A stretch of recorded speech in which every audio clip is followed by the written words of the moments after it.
मोती मार के भातर के हरा दिल में बानी छपल चेहरा छोड़ी निहारे लचपल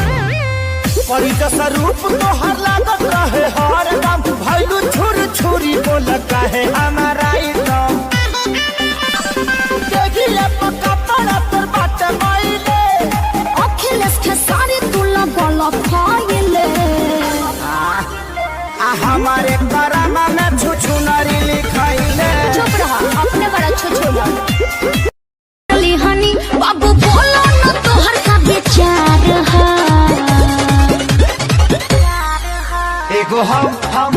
हमर दिल दिल दिल ए जान होई दिल तहार एगो हमर दिल दिल